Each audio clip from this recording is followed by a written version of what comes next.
오늘은 사도행전 27장 6절 이하의 말씀을 우리가 읽었는데 이제 사도 바울이 로마로 압송되어져서 끌려가고 있죠. 가이사에게 사도행전 25장 11절에 보면 가이사에게 호소함으로 이제 로마로 가게 되죠. 그리고 이제 이처럼 로마로 가는 모습을 통해서 우리들에게 무엇을 말씀하시는가? 우리가 한번 영적인 의미를 우리가 깨달아야 되겠습니다. 6절, 거기서 백부장이 이달리아로 가려 하는 알렉산드리아 배를 만나 우리를 오르게 하니. 사도 바울이 로마로 지금 압송되어져 가고 있습니다. 그런데 지금 이와 같이 로마로 압송되어져 가고 있는데 이것이 하나님께서 섭리하신 대로 하나님의 뜻대로 로마로 가서도 하나님의 말씀을 증거해야 되리라 라고 하신 하나님의 말씀을 이루는 길로 지금 가고 있는 겁니다. 사도행전 23장 11절을 보면은 그날 밤에 주께서 바울 곁에 서서 이르시되 담대하라 네가 예루살렘에서 나의 일을 증거한 것 같이 로마에서도 증거하여야 하리라 하시니라. 하나님께서는 사도 바울을 로마로 보내서 복음과 진리의 말씀을 증거하게 하실 뜻을 하나님께서 갖고 계시고 그것을 바울에게 이미 이제 이전에 사도행전 23장에서 알게 하셨어요. 그래서 사도 바울이 예루살렘에서 가서 이제 고난을 당하고 그러다가 이제 이방인들에게 넘겨짐을 당할 것을 사도 바울이 알고 있죠. 그리고 이제 하나님께서도 그렇게 사도행전 23장 11절에 말씀을 하고 있는 겁니다. 그러니 지금 이달리아 백부장에 의해서 로마로 가는 배를 타고 이제 압송되어져 가는 겁니다. 이제 죄인으로서 지금 가고 있는 거예요. 죄인으로서 가고 있는데 하나님께서는 하나님의 뜻을 이루는 일로 사도 바울을 지금 로마로 보내시고 있는 겁니다. 그렇게 로마로 보내시는데 그 방법이 로마 군병에 압송되어져 가는 길로 하나님께서 택하신 거예요. 하나님의 뜻을 이루는 방편으로 사도 바울을 로마 군병에 압송되어져서 로마로 가게 하신다 이런 겁니다. 우리가 하나님의 뜻을 이루는 길로 하나님께서 우리를 인도하신다면은 우리의 생각으로는 형통하게 그리고 사람들에게 좀 대접도 받으면서 하나님의 귀한 말씀을 가지고 가니 또 어떤 이제 그러한 형통한 길로 이렇게 인도하셨으면 좋겠는데 그러지 아니하고 하나님의 방법은 전혀 사람들의 뜻과는 전혀 다르게 역사를 하시는 거예요. 창세기를 보면 요셉에게 하나님께서 꿈을 꾸게 하시죠. 그리고서는 해와 달과 11별이 요셉에게 절하는 꿈을 꾸게 했는데 그 꿈을 꾸게 한 것은 하나님께서 요셉을 통해서 이루실 하나님의 뜻이 있다라는 것을 요셉도 알게 되었죠.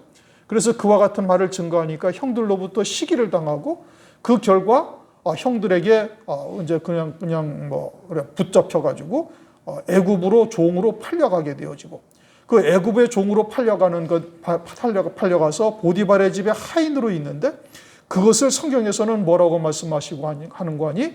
하나님께서 요셉과 함께 하셔서 요셉이 형통하게 되었더라. 그렇게 말씀을 하셔요.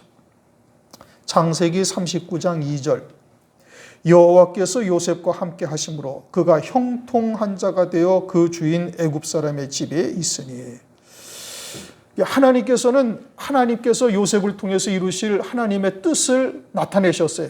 해와 달과 11별이 요셉에게 절하는 꿈을 하나님께서 이루시는데 그 뜻을 이루시는 방편으로 형들로부터 시기, 질투, 미움을 받아가지고 팔려가가지고 애굽에 가서 종살이를 하는 것이고 거기에다가 주인의 여자가 그와 같이 동침을 하자는 것을 뿌리쳤더니 도리어 음해를 당해가지고 감옥에 갇히는데 감옥에 갇히는 것까지도 하나님께서는 함께 하셨다. 하나님께서 형통하게 하셨다라고 또 창세기 39장 23절을 보면 또 말씀하고 있는 겁니다.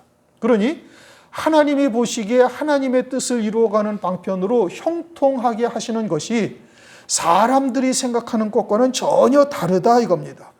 지금 바울에게 하나님께서 로마에 가서도 복음과 진리의 말씀을 증거해야 될 것을 이미 말씀하셨는데 그 로마에 가는 방편으로 가마타고 평안하게 가는 것이 아니라 죄수로서 로마 군병에 의해서 압송되어 가는 것이 하나님이 보시기에 형통한 것이요 하나님의 뜻을 이루어가는 일로 하나님께서 역사를 하신 것이고 섭리를 하신 것이다 이겁니다. 그렇게 해서 하나님의 뜻을 이루어 가시는 거예요. 그런데 우리는 일반적으로 생각하기를 하나님이 함께 하시고 하나님의 뜻을 이루는 자로서 쓰임받게 되어진다면 세상에서 잘 되고 또는 무언가 대접을 받고 그러면서 하나님의 일을 이루어가는 것으로 알고 있죠. 그러나 하나님의 뜻은 전혀 그렇지가 아니한 거예요. 우리가 생각하는 그러한 것들은 지극히 인본적이요 세속적이요 사람 중심의 시각에서 바라보는 겁니다. 바울이 지금 백부장에게 이끌려 로마로 압송되어져 가고 있는데 그것이 하나님의 택하신 길이요 하나님이 보시기에 그것이 형통하다라고 지금 말씀하고 있는 겁니다. 요셉이 보디발의 집에 하인으로 있는 것이나 감옥에 무고히 잡혀 들어가서 고생하는 것이 하나님이 보시기에는 다 형통하다 이겁니다. 요셉을 온전한 자로 세우셔서 하나님의 뜻을 이루는 방편으로 쓰시는 거예요. 그처럼 하나님의 뜻을 이루심에 있어서 그 방법이 우리의 생각과는 전혀 다른 겁니다. 오늘날 우리들에게도 하나님께서는 첫째 부활이라는 성도로서는 최고의 소망을 우리들에게 하나님께서 주셨어요. 그리고는 환난 날에 이제 그와 같이 환난을 통해서 예수의 증거와 하나님의 말씀을 인하여 목배임 받기를 우리도 이제 소망하며 그 믿음을 향하여 우리도 달려가고 있는 겁니다. 그런데 그에 이르는 길이 사람들이 생각하는 것처럼 잘 되고 세상에서 인정받고 하는 그와 같은 길은 결코 아닌 거예요. 그 길이 도리어 가시밭길이요 좁은 길이요 협착한 길이요 어찌 보면 고난과 연단의 연속이죠. 왜요? 아들과 같은 온전한 자로 세우시기 위함이니 그와 같은 신앙의 자리에 이른다는 것은 아주 공의로운 하나님의 섭리 가운데 이루어져 가는 것이죠. 그냥 대충 설렁설렁 신앙생활했는데 어느 날 갑자기 그리스도의 신부가 되고 어린 양의 아내가 되어진다. 이건 있을 수가 없는 일인 겁니다. 그러니 그와 같은 길에 이름에 있어서 하나님이 행하시는 모든 역사가 완벽한 공의로운 것이고 우리들에게 있는 불순종의 씨앗이라든지 거역의 씨라든지 이런 것들을 철저히 빼내는 것이 하나님의 뜻이고 그와 같이 우리에게 하나님께서는 역사하고 계시는 거예요. 그러니 우리가 지금 걸어가고 있는 이 길이 하나님이 보시기에는 형통한 길이죠. 우리가 보기에는 그것이 좀 불만스럽고 만족하지 못한다 할지라도 하나님이 보시기에는 형통하시다. 이것을 믿어야 되는 겁니다. 왜냐? 하나님은 모든 만물의 주권자가 되시죠. 우리가 골로새서 1장을 지금 상고하고 있는데 골로새서 1장 15절 이하에 이제 이번 주일날 우리가 상고해 볼 것이죠. 거기에 보면은 하나님께서 가장 먼저 나셔서 성자 하나님이 모든 만물을 창조하시는데 보이는 것들이나 보이지 않는 것들이나 정사나 권세나 모든 것을 주님에 의해서 만들어졌고 주님을 위하여 만들어졌고 주님 안에 다 모든 것이 함께 섰느니라 이렇게 성경에서 말씀하셔요. 그러니까 모든 세상에 있는 모든 것들은 하나님의 주권 가운데 섭리 가운데 이루어지고 있고 그러면 우리에게 보여주신 첫째 부활이라는 영광의 복음도 하나님께서 하나님의 뜻 가운데 우리에게 부어주신 것이요. 그리고 믿음으로 받은 우리들에게 그와 같은 하나님의 뜻을 이루어 가시는데 그것은 우리 각자가 처해진 환경 또는 우리 각자의 신앙의 그런 그 유형, 성격 이런 것들을 하나님께서 모든 것을 조성하시고 하나님의 뜻을 이루어 가시는 거예요. 그러니 우리가 생각하는 것과 하나님의 생각하는 것은 전혀 다른 거예요. 하나님이 보시기에는 형통한데 우리는 원망하고 불평하고 낙심하거나 이래서는 아니 된다 이겁니다. 우리가 골로새서 1장에서 지난 시간에도 우리가 상고했죠. 범사에 하나님을 기쁘시게 하라 이렇게 말씀하셨어요. 모든 일에 있어서 하나님을 기쁘시게 하고 하나님의 선한 일에 열매를 맺어라. 그러면 하나님의 범사라는 것은 우리에게 다가온 모든 일들에 하나님의 기뻐하시는 뜻이 담겨 있으니 데살로니가 전서의 말씀처럼 어떻게 하라는 거예요? 감사하라는 얘기고 모든 일이 하나님의 선한 일이라는 뜻이고 거기에 우리가 믿음으로 열매를 맺어야 할 것을 말씀하고 있죠. 그것이 하나님을 기쁘시게 행하는 것이고 범사에 합당하게 행하는 것이다. 성경에서 그렇게 말씀을 하고 있습니다. 그러므로 혹여나 우리에게 다가온 일이 우리가 참으로 고통스럽고 힘들고 원치 아니하는 일이라 할지라도 하나님께서는 우리에게 보여주신 꿈대로 우리에게 주신 하나님의 말씀을 이루어가는 방편으로 우리에게 지금 역사하고 계시다라는 것을 우리가 믿어야 되는 거예요. 하나님이 천지 만물의 주권자라는 것을 우리가 인정하고 있으니 우리에게 다가온 모든 일들에 있어서 하나님의 섭리 가운데 이루어 가시는 역사라는 것을 믿고 그 가운데 감사하며 믿음으로 이겨나갈 수가 있어야 되는 것이죠. 이사야서 55장 8절 9절을 보면 이렇게 말씀하십니다. 여호와의 말씀에 내 생각은 너희 생각과 다르며 내 길은 너희 길과 달라서 하늘이 땅보다 높음 같이 내 길은 너희 길보다 높으며 내 생각은 너희 생각보다 높으니라. 하나님께서 이 땅에 성자 하나님을 보내셔서 이스라엘 백성들로 하여금 그를 영접하고 구주로 맞이할 것을 위해서 보내시는데 그 방편이 나사렛이란 촌동네의 무식한 목수의 아들로 이 땅에 보내셔요. 대제사장의 아들이나 아니면 어떤 선지자를 등장케 하셔서 선지자의 아들로 이렇게 보내시는 것이 아니라 아주 초라한 모습으로 보내셔서 감히 그분이 그리스도라고 생각조차 할 수 없는 환경을 통해서 그리스도를 이 땅에 보내셔서 하나님의 뜻을 거뜬하게 이루어 가시는 거예요. 그러므로 우리에게도 역시 마찬가지다 이겁니다. 그러므로 우리에게 다가온 일이 때로는 우리가 원치 아니하는 혼돈 또는 고통과 같은 일들을 우리에게 안겨준다 할지라도 하나님의 선하신 뜻을 이루어 가시는 하나님의 방편이요 하나님께서 보시기에는 형통하다라고 보고 계시니 우리가 그에 합당한 믿음의 열매들을 맺어야 될 겁니다. 사도 바울을 예루살렘에 보내시는데 이달리아 군대의 죄인으로 압송되게 하시면서 예루살렘에 보내시는 거예요. 그것이 하나님이 보시기에는 형통한 것이요 하나님의 뜻을 이루는 것이다. 성경에서 그렇게 말씀을 하고 있는 겁니다. 7절 배가 더디가 여러 날 만에 간신히 니도 맞은편에 이르러 풍세가 더 허락지 아니하므로 살몬의 앞을 지나 그레데해안을 의지하고 행선하여 간신히 그 연안을 지나 미앙이라는 곳에 이르니 라세아성에 가깝더라.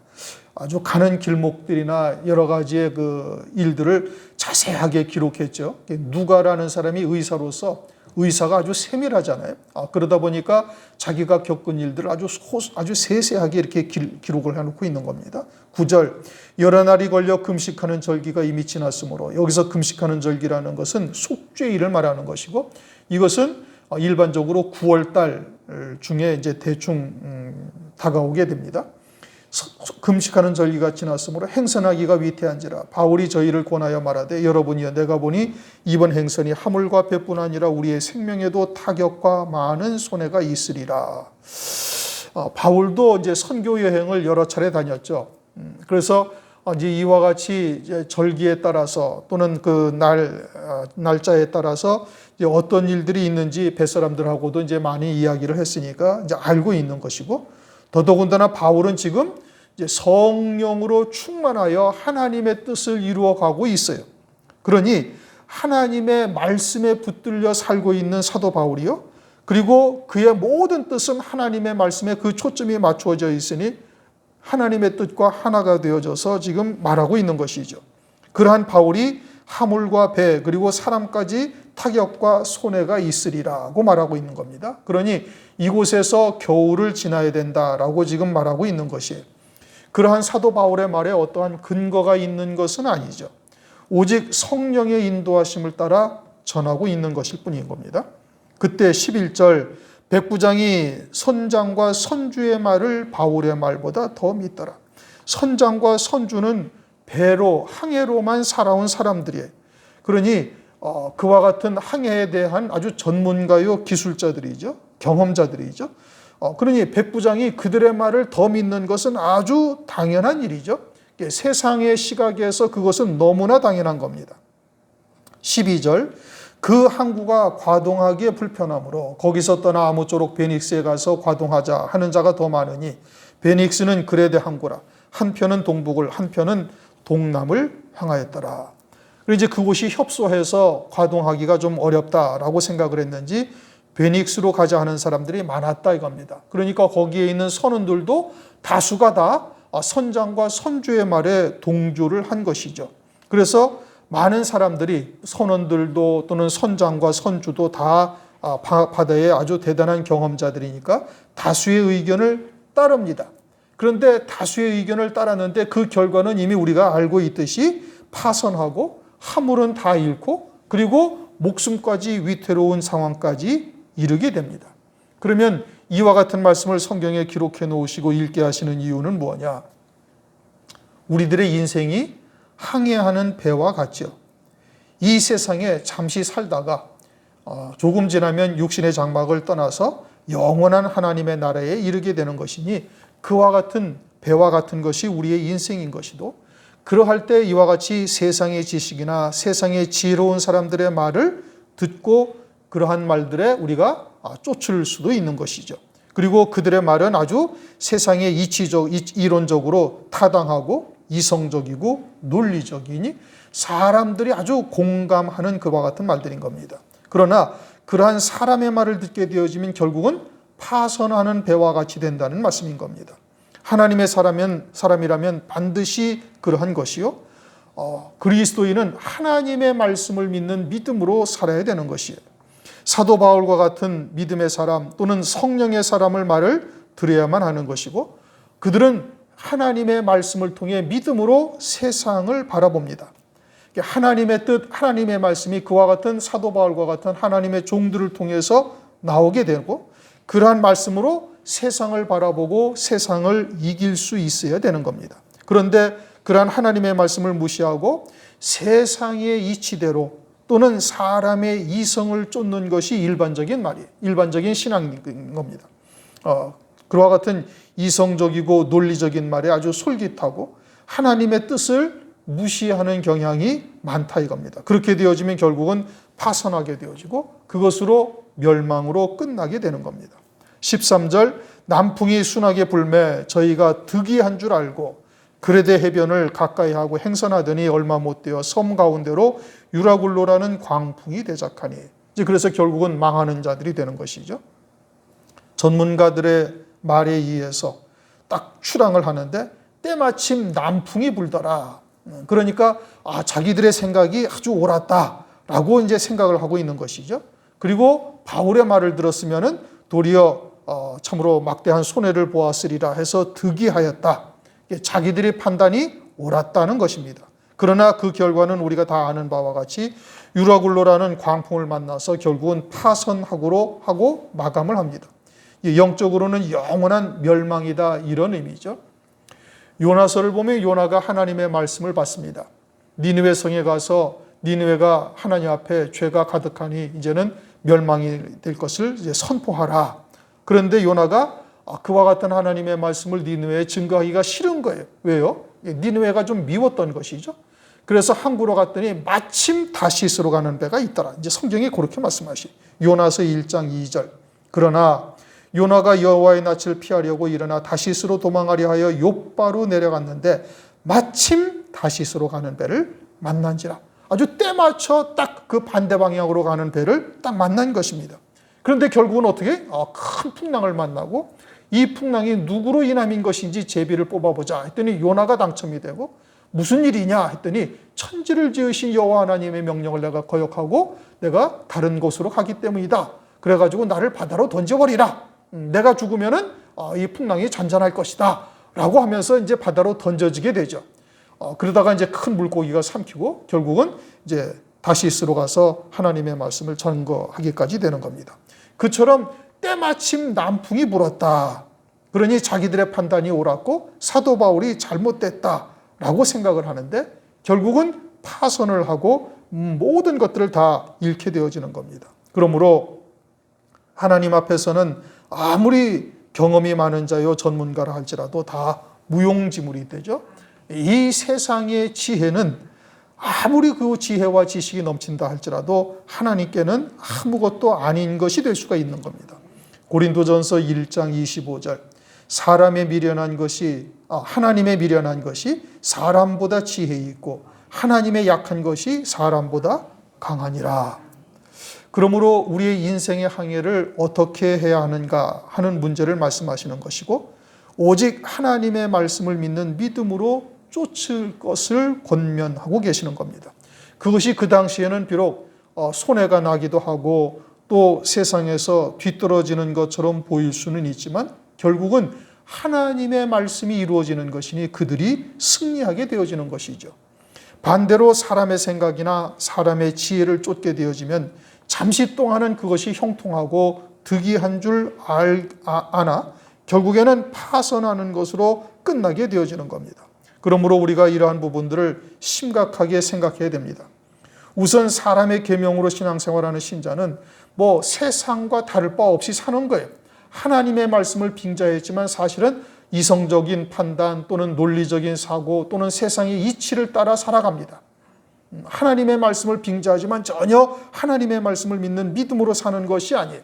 그러한 혼잡된 말씀을 성경은 사람의 계명이다. 윤리도덕이나 또는 철학적인 사고 또는 이성적인 논리적인 판단 이런 것으로 살아가고 있죠. 그들은 하나님의 말씀을 믿는다라고 스스로는 말할 수 있을지 모르지만 하나님이 보시기에는 전혀 아니고 세상과 다를 바 없는 자들이 되는 것이에요. 그러니 그들은 믿음으로 산다라고 하나님께서는 전혀 인정치를 아니하는 겁니다. 그러니 그러한 사람의 계명이나 혼잡한 말씀으로는 일생을 살아도 영생의 열매가 거의 없지요. 그러니 하나님의 의의 열매가 없는 자들은 어두운 데 쫓겨나가 슬피 울며 이를 갈미 있게 되어지는 겁니다. 그러면 우리는 어떠한가? 우리는 소위 진리의 말씀이 무엇인지 하나님의 뜻이 무엇인지를 알고 있어요. 그러나 우리가 하나님의 말씀을 믿는 온전한 믿음으로만 사느냐? 우리도 그렇지는 못한 것이죠. 하나님의 뜻이 무엇인지를 깨닫고 세례받은 자가 되어졌으면 온전한 믿음으로 살아야 될 터인데 우리도 그렇지를 못한 겁니다. 오늘 새벽에 사무엘상 15장 말씀을 우리가 상고를 하는데 사울이 아주 보기 좋은 짐승들은 남겨놓고 악과강까지 남겨놓죠. 그것이 사울이 생각하기에는 전혀 하나님의 말씀을 어긴 것이라고 생각지 않는다라고 제가 말씀을 드렸어요. 그리고 아주 이성적인 판단을 한 겁니다. 그러니까 하나님의 말씀을 쫓아도 어떻게 쫓아요? 아주 이성적인 판단 아래 쫓고 있는 거예요. 그러니까 자기의 생각과 자기의 의지가 하나님의 말씀보다 훨씬 더 앞서 있는 겁니다. 그리고서는 하나님의 말씀을 스스로는 쫓고 있다라고 생각을 하고 있는 거예요. 그것은 하나님의 말씀을 쫓는 것이 아니요 전혀 불신앙이라고 말씀을 드렸죠. 사람의 계명으로 살고 있는 자들은 다 똑같습니다. 그와 같이 하나님의 말씀으로 포장하여 자기의 생각을 쫓고 있는 것이니 그것은 하나님의 말씀을 믿는 믿음으로 사는 것이 전혀 아니에요. 그러면 사람의 계명으로 사는 자들은 그렇다 하고 진리가 무엇인지 하나님의 뜻이 무엇인지를 알고 있는 우리들은 어떠한가? 우리들은 그럼 이성을 전혀 배제하고 하나님의 말씀을 믿는 믿음으로만 사는가? 우리도 그것을 장담하지를 못하는 거예요. 왜냐? 우리도 이성적인 판단이 훨씬 더 앞서고 있는 거예요. 우리 앞에 다가온 어떤 큰 위기 또는 어떤 그런 상황이 갑작스럽게 다가오게 되어지면 하나님의 말씀을 믿는 믿음보다 사람의 이성이나 또는 그와 같은 위기를 피할 방법을 먼저 궁리하게 되어지지 하나님의 뜻을 구하지를 않는 것이 일반적이다 이겁니다. 그것은 하나님 앞에 우리의 믿음이 아주 적나라하게 드러나는 것이고 그것은 우리가 믿음으로 산다라고 장담할 수가 없는 거예요. 그러므로 사람의 계명으로 사는 자들은 우선 차지하고더라도 우리는 과연 믿음으로 살고 있느냐?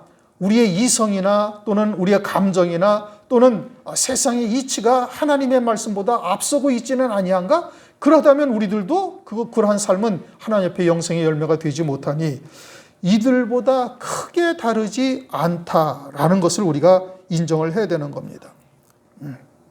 10계명을 다 지키고 한 가지만을 어겨도 하나님의 율법을 다 어긴 것이라고 야고보서에서 그렇게 말씀을 하셔요. 그러므로 우리가 하나님의 말씀을 믿는 믿음으로 순종한다라는 것은 온전한 순종이어야만 그것을 말씀할 수가 있는 겁니다. 알면서도 범하는 것은 그것은 죄의 질이 훨씬 더 중한 것이에요. 우리가 믿음으로 살다가 연약해서 실수하는 것과 의도적으로 자기의 이성이나 감정이 앞서는 것은 이것은 이런 믿음으로 살다 연약해서 실수하는 것과는 조금 다른 내용인 겁니다. 그러므로 우리가 이처럼 이성이나 또는 자기가 아직도 온전히 세상과 구별되지 못하고 분리되지 못하고 세상에 대하여 못 박히지 아니한 부분들이 있다면 우선 그와 같은 것을 철저히 못 박는 자가 되어야 되는 겁니다. 그러지 아니하면 우리의 이성으로 살고 있는 것을 믿음으로 살고 있다라고 스스로 잘못 생각할 수가 있는 것이에요.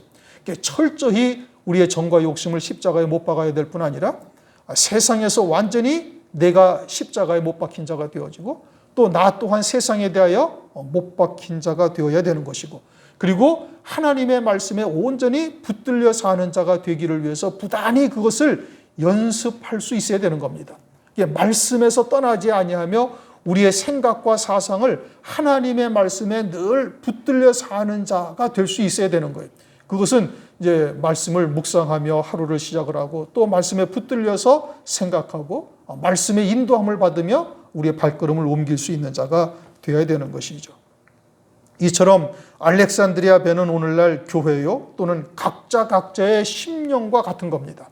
노아의 방주를 우리는 다 지었다라고 생각할 수 있을지 모르지만 그러나 그와 같은 방주가 안팎으로 역청을 바르고 온전히 구별된 자로 살지 아니하면 그것은 썩을 수가 있는 것이죠. 계시록 8장 8절 9절 이렇게 말씀하십니다. 둘째 천사가 나팔을 보니 불붙는 큰 산 같은 것이 바다에 던지우매 바다의 3분의 1이 피가 되고 바다 가운데 생명 가진 피조물의 3분의 1이 죽고 배들의 3분의 1이 깨어지더라. 배의 3분의 1이 깨어진다라고 말씀하고 있죠. 이 배라는 것은 곧 교회를 의미하고 있고 그들의 신앙생활은 다 멸망으로 끝난다라는 것을 말씀하고 있는 겁니다. 물론 계시록 8장에서 말씀하시는 배가 3분의 1이 깨어진다라는 것은 물론 사람의 계명으로 살고 있는 교회요 혼잡한 말씀으로 살고 있는 교회를 의미하고 있는 거예요.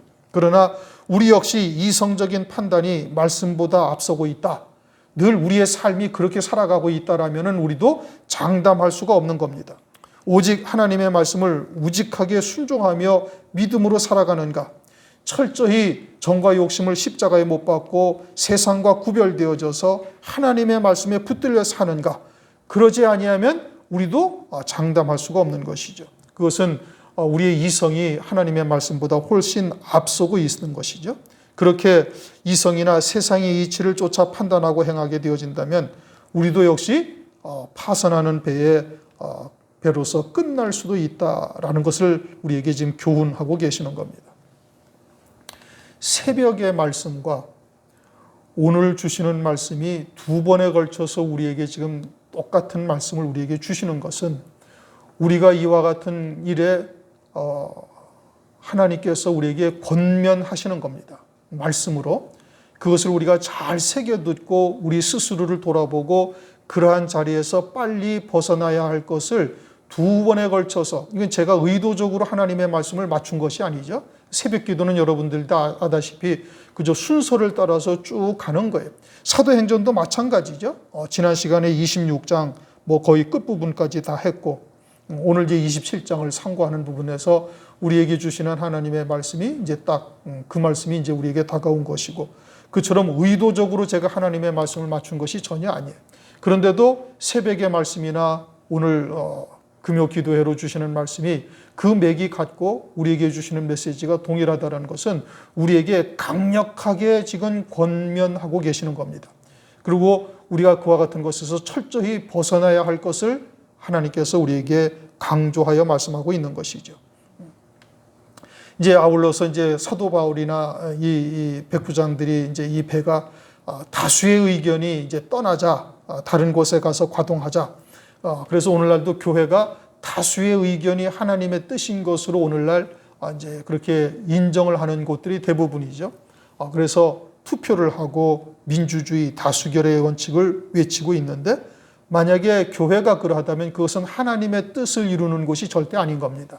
광야교회를 제가 여러 차례 말씀을 드렸지만 광야의 이스라엘 백성들이 투표를 해서 그 결과를 하나님의 뜻으로 인정하고 쫓았다면 홍해바다 앞에서 애굽으로 벌써 돌아갔지요.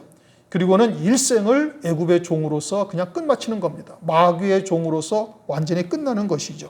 오늘날도 역시 마찬가지로 교회는 다수결의 원칙이 지배하는 곳이 아닙니다. 그것으로 교회의 발걸음을 방향을 잡고 나가는 것은 절대 아니에요. 교회는 하나님의 말씀에 의해서 가야 할 길을 찾아야 되는 것이고 하나님의 말씀에 의해서 다스림을 받는 것이 교회인 겁니다. 그러므로 환난 날에는 이처럼 하나님의 말씀이 다스리는 곳이냐 아니면 사람의 사상 또는 사람의 이성이 다스리는 곳이냐로 이제 완전히 구별되어지는 겁니다. 오늘날도 그것을 우리가 충분히 알 수가 있죠. 그래서 요한계시록을 보면은 여자가 해 입은 여자와 음료교회 딱 둘밖에 나타나질 않고 음료교회는 세상에 속한 말로 세상과 다를 바 없는 신앙생활을 하고 있는 곳이요. 세상에서 메시아 같은 존재가 등장하니 그를 그리스도로 영접하고 짐승표를 받고 영원한 멸망으로 처해지는 것을 말씀하고 있고 환난 날에 그와 같이 해 입은 여자만이 그처럼 신앙의 정절을 지키다가 결국은 순교를 통해서 어린 양이 안에 그리스도의 신부로 세워지고 있음을 말씀하고 있는 겁니다. 오늘날 우리가 진리가 무엇인지를 안다는 것이 우선은 중요한 것이고 그러다면 과연 하나님의 말씀에 내가 절대적 신앙을 가지고 있는지 우리 스스로를 봐야 되는 거예요. 유리할 때는 그저 이성적으로 또는 상황적인 논리로 스스로를 합리화시키고 있는 것은 아닌지 아니면은 하나님의 말씀을 쫓아 손해를 볼지라도 말씀을 믿는 믿음으로 결단을 하며 나가는지 우리 스스로를 분명하게 딱 볼 수 있어야 되는 겁니다.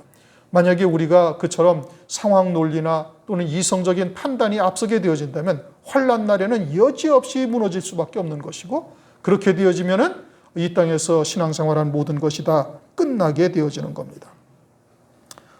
우리가 하나님의 말씀을 믿는 믿음이 무엇이냐 이것을 우리가 심각하게 고민을 하고 기도하고 묵상하고 말씀에 붙들려 사는 사도 바울과 같이 산다는 것이 과연 무엇인지를 깊이 생각을 해봐야 될 것이고 우리의 신앙생활을 아주 철저하게 돌아보고 그와 같은 신앙을 가져야만 되는 겁니다. 교회는 진리의 말씀을 선포하고 그 말씀에 붙들려 인도함 받는 곳이 교회예요. 그리고 그와 같은 하나님의 택한 종들을 세워서 하나님의 뜻이 무엇인지를 밝히 드러내시고 그 말씀으로 다스림 받기를 하나님께서는 원하고 계시는 겁니다.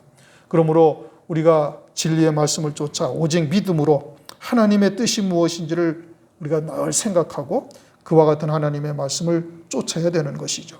적당하게 양쪽의 다리를 걸치고 있다가는 나중에 아주 큰 어려움을 겪게 되어지는 겁니다.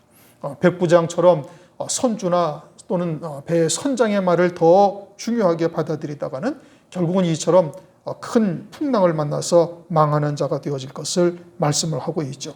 오늘날 우리가 바울의 말과 같이 두 증인의 말 또는 하나님께서 증거하시는 진리의 말씀을 우리가 듣고 신앙의 정절을 지켜나갈 뿐 아니라 오직 믿음으로 산다는 것이 무엇인지를 깊이 묵상하고 그러한 신앙생활을 할 수 있기를 주님의 이름으로 축원합니다.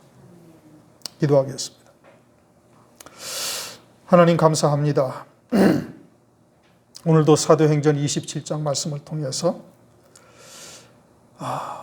사도 바울이 이처럼 하나님의 뜻을 이루는 방편으로서 로마 군병들에게 죄인으로 압송되어져 가는 것이 하나님이 보시기에는 형통한 일이요 하나님의 뜻을 이루는 길로 택하셨음을 보게 하시고 우리도 우리에게 다가오는 이 모든 일들을 믿음으로 받고 감사함으로 받을 수 있는 자 될 수 있도록 은혜를 더하여 주시옵소서. 그러한 환경을 통해서 이루실 하나님의 뜻이 무엇인지 말씀을 통해서 깨닫게 하시고 그리고 그와 같은 하나님의 말씀에 붙들려 사는 자 될 수 있도록 하나님 역사하여 주시옵소서. 우리가 과연 이성이나 또는 세상의 이치나 또는 사람의 감정이 앞설 때가 얼마나 많이 있는지 모릅니다. 그러한 것을 철저히 다 말씀 앞에 내려놓게 도와주시고 오직 하나님의 말씀을 믿는 믿음으로 하나님의 말씀에 붙들려 사는 삶이 될 수 있도록 역사하셔서 우리를 향하신 하나님의 뜻이 또 교회를 향하신 하나님의 뜻이 온전히 이루어질 수 있도록 은혜를 허락하여 주시옵소서. 감사드리며 예수 그리스도의 이름으로 기도드리옵나이다. 아멘.